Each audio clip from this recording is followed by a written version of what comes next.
आज से 6.5 करोड़ साल पहले हमारी जमीन पर एक बहुत बड़ा एस्ट्रॉयड टकराया था, जिसके टकराने से दुनिया के सबसे खतरनाक जानवरों का जमीन से खात्मा हुआ था। डायनासोर्स, ये वो जानवर थे जिन्होंने 165 मिलियन यानी 16.5 करोड़ सालों तक इस जमीन पर हुकूमत की थी।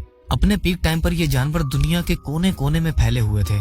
एक एस्टिमेट के मुताबिक जब जुरासिक पीरियड अपने पीक पर था, तब दुनिया में डायनासोर्स की पॉपुलेशन 2.5 बिलियन यानी 250 करोड़ से भी ज्यादा थी। ये जानवर 245 मिलियन साल पहले इस दुनिया में आए थे और फिर 165 मिलियन साल तक इन्होंने जमीन पर राज किया था। लेकिन फिर एक दिन अचानक एक 10 किलोमीटर बड़े एस्ट्रॉयड के जमीन से टकराने की वजह से ये डायनासोर्स इस दुनिया से गायब हो गए थे। अब सवाल यहाँ पर ये आता है कि अगर डायनासोर्स 245 मिलियन साल पहले जमीन पर आए थे, तो उससे पहले हमारी जमीन पर क्या था? उस वक्त हमारी जमीन कैसी दिखती थी और जमीन पर क्या चल रहा था जब डायनासोर्स अपनी एग्जिस्टेंस में ही नहीं आए थे?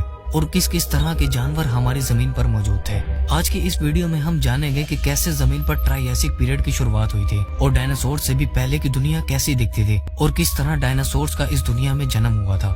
जुरासिक पीरियड, ये वो टाइम था जब जमीन पर ब्रैकियोसोरस, स्टेगोसोरस और टी-रेक्स जैसे खतरनाक डायनासोर्स राज किया करते थे। लेकिन जुरासिक पीरियड से भी पहले एक पीरियड था जिसे ट्रायसिक पीरियड कहा जाता है। इस पीरियड में दूर दूर तक डायनासोर्स का कोई नामो निशान नहीं था और जमीन पर मैगान्यूरा जैसे 3 फीट बड़े कीड़े रहा करते थे, क्योंकि उस वक्त जमीन पर ऑक्सीजन के लेवल्स बहुत ज्यादा थे और अर्थ पर नई नई ऑक्सीजन और ओजोन की लेयर्स बनना शुरू हुई थी और ना ही टेक्टोनिक प्लेट्स में कोई खास मूवमेंट्स हो रही थी, जिसकी वजह से अर्थ का टेम्परेचर भी बिल्कुल नॉर्मल था। और इसी वजह से उस वक्त के कीड़े और रेप्टाइल्स आज के मुकाबले में 10 गुना ज्यादा बड़े होते थे। ट्रायसिक पीरियड जब अपने पीक पर था, तब उस वक्त के स्कॉर्पियन और कॉकरोचेस 8 से 10 फीट जितने बड़े होते थे, जिनके फॉसिल्स आज भी साइंटिस्ट को जगह जगह से मिलते हैं, जिन पर रिसर्च कर ये पता चलता है कि ये जानवर 250 मिलियन साल पहले इस दुनिया में जिंदा थे। ट्रायसिक पीरियड के टाइम हमारी जमीन आज के मुकाबले बिल्कुल अलग थी। उस पीरियड में अर्थ पर अलग अलग कॉन्टिनेंट्स नहीं थे, बल्कि एक ही सुपर कॉन्टिनेंट था